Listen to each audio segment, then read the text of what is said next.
Halo Sobat Bola, apa kabar? Semoga semua Baik, dalam kondisi sehat selalu. Amin, amin. amin.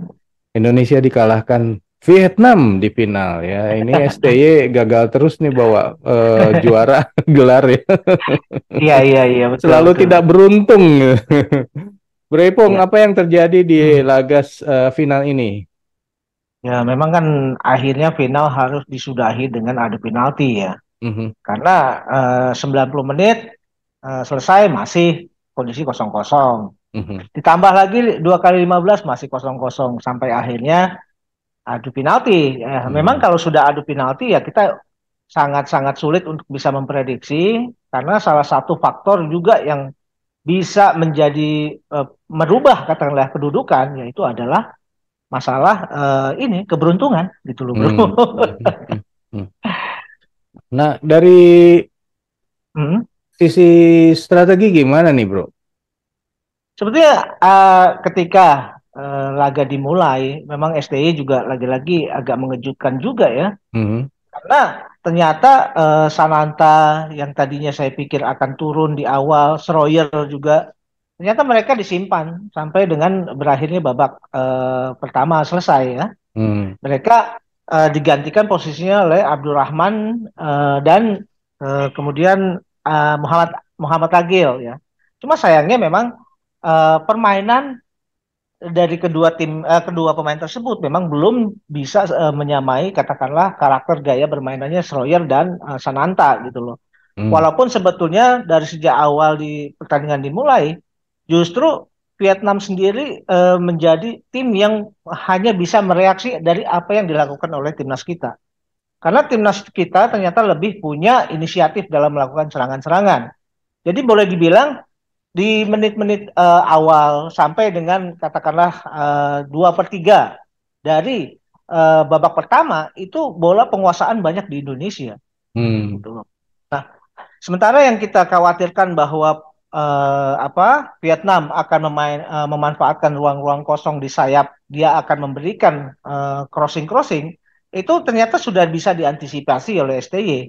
mhm, Jadi peran Haikal yang tadinya dia juga kan begitu aktif untuk menunjang serangan, kali ini Haikal tuh ditahan, jangan mhm, terlalu sering untuk melakukan overlapping. Jadi posisinya Haikal itu tetap bisa terawasi, apalagi di belakangnya juga ada Dewangga yang mhm, walaupun kadang-kadang masih suka bocor ya si Haikal ini, mhm, sehingga pemain Vietnam bisa masuk dari sisi kiri kanan kita, tapi di situ sudah ada Dewangga yang bisa menetralisir. mhm, Pada akhirnya gaya permainan Vietnam yang mencoba untuk crossing-crossing dari sayap-sayap itu tidak efektif. mhm, Kemudian dalam prediksi juga kan saya mengkhawatirkan mengenai tendangan first time dari luar kotak penalti. mhm, Itu pun juga mampu bisa diredam oleh tim kita karena tim kita entah bisa itu Rifki, kemudian Arkan Kakak itu juga sudah punya ini ya, punya sensitivitas terhadap bahaya dari tendangan jarak jauh. mhm. Itu bisa dilakukan blocking-blocking yang bagus menurut saya. Gitu, bro. Kiper, gila ini kipernya loh. Wah, iya. Jadi khusus kiper ya, dua kiper dari masing-masing timnas ini bermain bagus gitu loh. Mhm, Baik Hernando Ari, kemudian dari kiper Vietnam pun juga sama bagusnya gitu loh. Bahkan khusus untuk Hernando Ari, ini mhm, kiper luar biasa ya. Artinya penempatan posisinya selalu bagus. Kemudian dia punya tangkapan juga yang lengket dan dia punya ketenangan. Itu mhm, yang mengagumkan dari Hernando Ari. Walaupun sebetulnya ya begitu memasuki babak kedua dimulai, itu Vietnam mulai ini ya karena mungkin dia juga sudah mengevaluasi hasil dari babak pertama. Dia mulai melakukan menggenjarkan serangan gitu loh. mhm, Serangan lebih diintensifkan oleh mereka. Permainan-permainan ball positioning dari Vietnam itu sangat bagus ya. Nah, mhm, apalagi kemudian Haikal ini juga sedikit-sedikit agak mulai terpancing nih, terpancing untuk mhm, mulai masuk ke atas karena begitu melihat bahwa ada peluang untuk melakukan transisi. Tapi pada saat transisi negatif dia ketinggalan. Nah, Hmm. itu beberapa kali bisa dimanfaatkan oleh pemain Vietnam, sehingga pemain Vietnam bisa melakukan crossing-crossing. Hmm. Crossing-crossing ini memang lagi-lagi pemain berposisi 9 di Vietnam itu bukan lagi dimanfaatkan sebagai target. Dia hanya Hmm. sebagai decoy gitu loh. Dia hanya memberikan semacam mengalihkan perhatian dari Hmm. pemain-pemain belakang Indonesia supaya perhatiannya ke dia, sementara ada Pemain pemain-pemain dari lain. lapis di tengah itu yang masuk dan menyambut umpan. Hmm. Untungnya di situ ada Hernando Ari yang bermain bagus. Jadi semua Hmm. bisa dimentahkan. Hmm. Nah, khusus di Indonesia, ketika kemudian kembali ke apa Sananta dan Schroyer dimasukkan, memang di sini sudah terlihat bahwa ada memang ketakutan dari timnas Vietnam terhadap Hmm. kehadiran dua pemain ini. Sananta Hmm. menjadi aktor yang sangat bisa mengintimidasi pertahanan lawan Vietnam. Hmm. Beberapa kali juga dia juga mendapatkan peluang-peluang dan dia juga punya keberanian untuk melakukan duel dengan pemain-pemain Vietnam.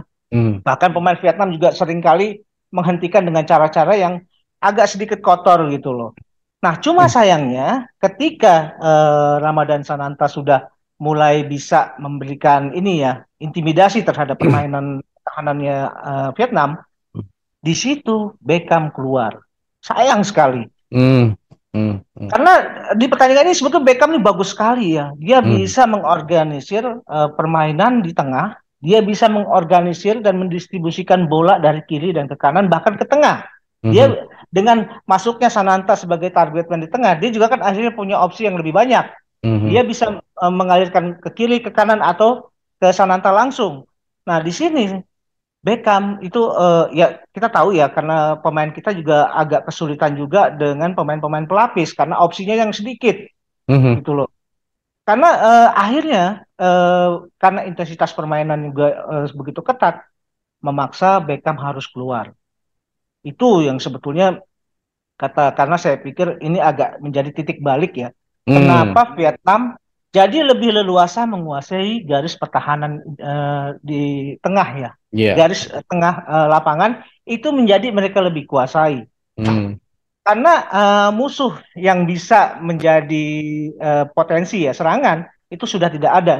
Nah, di sini memang apa perannya Beckham itu coba dialihkan ke Arkan gitu Hmm. loh. Arkan yang biasanya jadi gelandang box to box itu diperankan sebagai gelandang menyerang. Cuma Hmm. sayangnya posisi Arkan pun juga pada akhirnya dia juga kehabisan tenaga ya, Iya, iya, kehabisan iya. amunisi ya. Hmm. Karena dia kan selalu turun dari 3 pertandingan dan Hmm. 3 pertandingan Indonesia selalu intensitasnya tinggi. Hmm. Nah, Hmm. bahkan sepertinya ada upaya untuk memaksakan Arkan Fikri tetap ada di lapangan karena pemain-pemain yang lain sudah turun gitu Hmm. loh. Sudah turun. Sementara pelapisnya hanya tinggal menyisakan 2 orang kiper dan seorang penyerang sayap, Salim Hmm. Akbar. Tidak mungkin kalau Arkan Fikri itu kemudian yang sepertinya ada luka di Cedera bahu ya. gitu ya. Uh-uh. Itu ditarik untuk memasukkan penyerang sayap karena di situ di sayap sudah ada Schroyer gitu loh. Esal Sahrul juga udah turun Hmm. gitu loh. Jadi ya inilah ya pertama itu ya yang kita highlight bahwa satu ya Indonesia ini kekurangan opsi untuk bisa menurunkan pemain itu juga menjadi handicap salah Hmm. satunya. Hmm. Kemudian ini saya juga agak menyikapi dari wasit ya kepemimpinan wasit. Ah, iya, iya.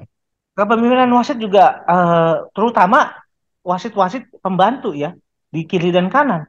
Ada satu momen ketika Schroyer mendapatkan bola dan dia sedang one on one dinyatakan offside padahal jaraknya dari pemain terakhirnya Vietnam itu masih ada hampir 2 meter.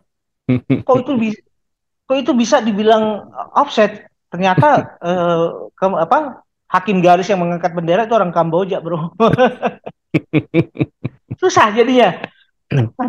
Artinya kemudian juga wah, di sini ada satu momen yang 50-50 sebetulnya.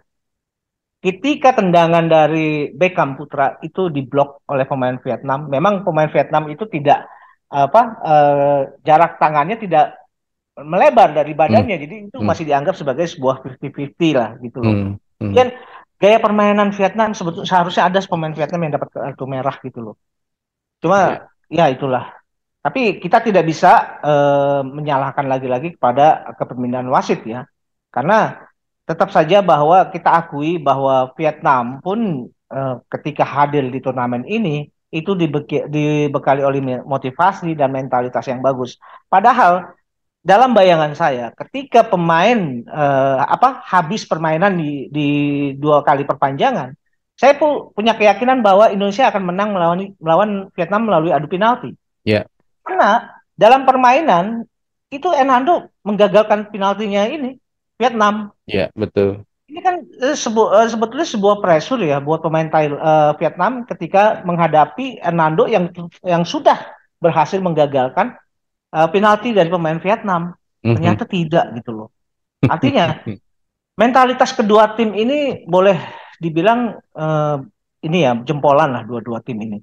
Mhm. Jadi saya juga sangat mengapresiasi ya pertandingan kali ini, sangat mengapresiasi perjuangan pemain-pemain kita yang dengan segala keterbatasan dan segala macam katakanlah komen-komen negatif di awal, tapi bisa comeback dengan cara-cara yang bagus dan hanya kalah dari Vietnam melalui adu penalti.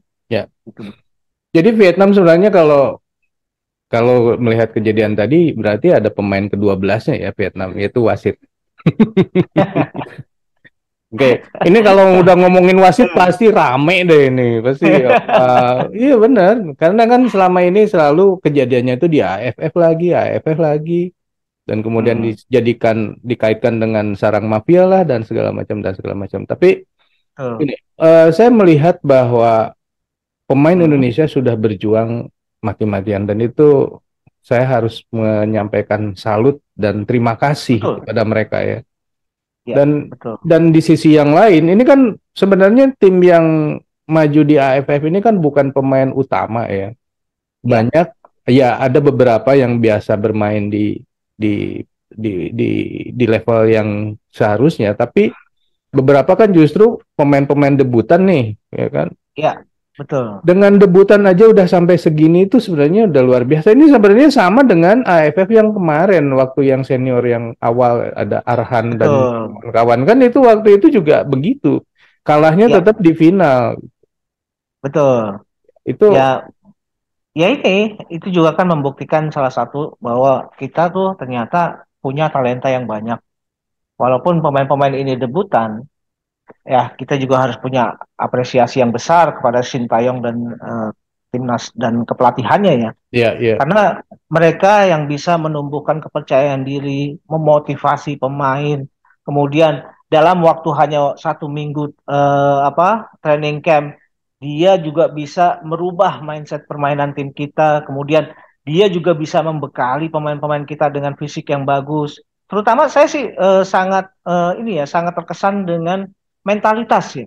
hmm Mentalitas ini yang jarang sebetulnya dimiliki oleh timnas kita dulu-dulu ya gitu. ya ya ya ya Tapi ini mentalitas dari ketika pertandingan pertama Indonesia kalah lawan Malaysia satu ya. dua.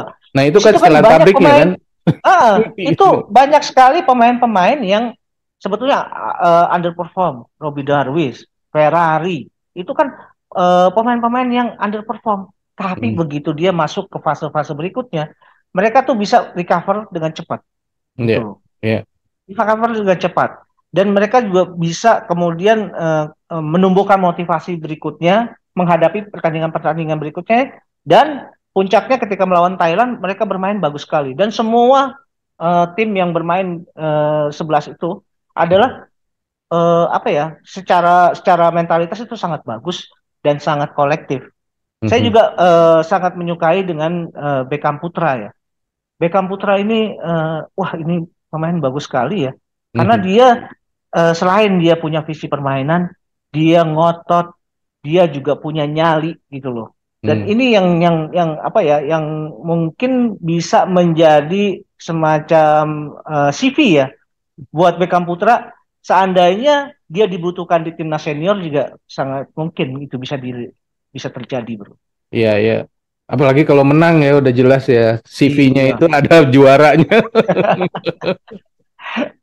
Ada Schroyer juga, Iya. Sananta juga. Wah, Ya ini ini luar sebenarnya biasa. bagusnya adalah dengan Hmm. adanya pemain-pemain pelapis ini yang ya kita anggap debutan segala macam ini kan membuat pilihan STI makin banyak nih untuk membawa ke kualifikasi Piala Asia U21 September depan. Iya, betul. Tapi jangan Hmm. salah, bro. Mhm. Banyak opsi, makin makin pusing, bro. Tapi at least gini, paling tidak STY kalau Eh, misalnya mau milih nih, wah ini dari Persija, ambil jangan ya, nanti jangan-jangan diulur-ulur gak terus nggak boleh main, mendingan yang lain. Ya, kayak itu betul, itu betul. Di satu sisi itu betul Mhm, bahwa apa katakanlah mengenai masalah tarik menarik dengan klub, mhm, kalau dia sudah punya banyak referensi, punya banyak pemain-pemain yang siap, mhm. artinya ini juga bisa bisa jadi tidak jadi masalah lagi buat dia, Iya, karena ada alternatif-alternatif yang lain gitu yang loh. lain betul, betul. Nah, Nah ini jadi ya artinya juga ke depan ini mm, persaingan antara pemain-pemain U23 ini ya, jadinya makin ketat ya di antara pemain itu ya. Mana yang betul. dipilih STY ini kan benar-benar harus menjadi yang paling istimewa. Iya, ya, ya itu tadi kebijakan STY untuk memotong satu generasi timnas kita. Ini kan juga membuahkan hasil bahwa makin banyaknya pemain-pemain muda yang termotivasi. Mhm, Bahwa di usia muda sekalipun mereka punya kesempatan sebetulnya. Kalau mereka diberikan kesempatan, gitu loh. mhm, Sementara kita juga melihat bahwa ada treatment juga dari klub-klub di Liga 1 yang mhm. juga mulai mempercayakan apa timnya dengan pemain-pemain muda. Ini Mhm. sebuah berkah sebetulnya. Ya. Jadi kita harapkan ya dengan makin banyaknya pemain-pemain yang akhirnya bisa bersinar juga di ajang kali ini, Mhm. itu kan akan memunculkan apa ya persaingan-persaingan yang lebih kompetitif di internal timnas kita. Wah, Dan ini pasti hasilnya akan lebih bagus. ya, ya. Dan jangan lupa ini orang-orang yang kemarin bermain di AFF ini bakalan laku juga nih tahun depan Ya, dibeli klub. betul betul. Jadi memang kemarin ya kita juga melihat dari hasil SEA Games itu juga kan ada muka-muka baru yang mencuat ya seperti Mhm, Taufani, mhm, kemudian apa pemain-pemain lain lah katakanlah. mhm, mhm. Kemudian di ajang kali ini juga muncul juga pemain-pemain seperti Schroyer dan segala macam. Schroyer memang di SEA Games tidak terlalu mengkilat, tapi di sini dia kelihatan bagus. Mhm, Nah, nah ini juga kan yaitu tadi bahwa ada lonjakan-lonjakan ini ya kualitas permainan mhm, dari satu fase ke fase berikutnya.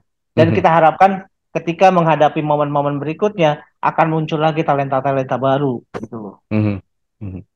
Oke, ini melenceng sedikit nih. Ya, STY ini gimana nasibnya nih? saya sih sangat setuju kalau STY sampai diperpanjang lagi, mungkin sampai 4 tahun ke belakang. Ke depan ya, ke depan, ke Ke belakang. depan, sorry, ke depan. Karena saya melihat ya itu tadi apa proses dia membangun timnas kita yang kemudian sepertinya punya pakem dan punya spirit, punya mentalitas gitu loh. Mhm, Dan kualitas permainan juga meningkat, pemahaman permainan juga meningkat. Kemudian dari segi taktikal dan strategi, dia juga sudah bisa apa menularkan, mendeliver kepada mhm. pemain-pemain yang bisa mengaplikasikan di lapangan. Saya pikir ini kan sebuah apa ya fase yang sebetulnya memang di awal-awal kan sempat terseok-seok, tapi berikut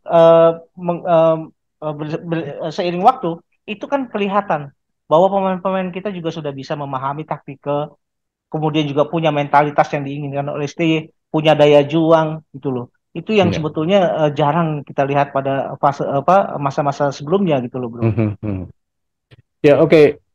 Boleh nggak sih saya simpulkan bahwa sebenarnya kekalahan Indonesia kemarin selain karena faktor apa namanya kurangnya jumlah pemain yang bisa dimainkan, itu juga karena faktor kelelahan. Ya, karena kan kalau nggak lelah mungkin nggak perlu diganti gitu kan, pemikiran saya sih. Betul. Jadi semua ada variabelnya, Bro. Ya Mhm. itu tadi ya. Indonesia memang apa namanya kekurangan pemain ya. Mhm. Dari kemarin aja melawan Vietnam hanya meninggalkan satu pemain yang belum turun dan dua Mhm. orang kiper. Mhm. Kemudian eh, faktor kelelahan juga ada ya, karena apa jeda dari satu ke pertandingan lain itu juga cukup dekat jaraknya. Mhm. Kemudian Indonesia juga kita maklumi bahwa di laga awal kita terseok-seok, kemudian kita juga berusaha untuk recover, itu juga kan membutuhkan energi yang banyak gitu loh. Mhm. Mhm. Ah, dan saya pikir dan salah satu yang paling penting lagi adalah keberuntungan tidak ada di kita. Hmm. Dan ini pasti akan jadi pertanyaan juga sih, kenapa kok tendangan penalti itu harus Hernando yang melakukan eksekusi? Iya, gini, karena Hernando kan memang selain dia sebagai kiper, dia juga sangat punya ball handling yang cukup bagus ya.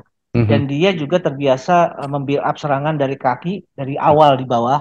Mhm. Dan itu juga menunjukkan bahwa dia penguasaan terhadap bola, feeling ballnya juga cukup bagus. Mhm. Apalagi biasanya dalam sebuah pertandingan yang terjadi adu penalti, pasti dari staf kepelatihan akan menanya ke masing-masing Mhm. anggota tim yang Mhm. bermain, siapa yang paling yang siap. Selain Mhm. tentu pelatih juga sudah punya gambaran siapa-siapa aja yang harus mengambil tendangan penalti. Tapi Mhm. kalau yang diminta oleh yang di apa ya Yang rencanakan menyatakan. Mhm. oleh pelatih ternyata tidak siap, Mhm. yaitu harus cari solusinya. Cari Mhm. solusinya adalah untuk menanyakan langsung kepada para pemain siapa yang merasa siap untuk melakukan tendangan penalti. Ya, Nah, tentu Hernando Ari juga mungkin dia juga menyatakan kesiapannya ya. Cuma ya, masalahnya memang ya itu tadi faktor keberuntungan belum ada di kita. ya, ya, ya.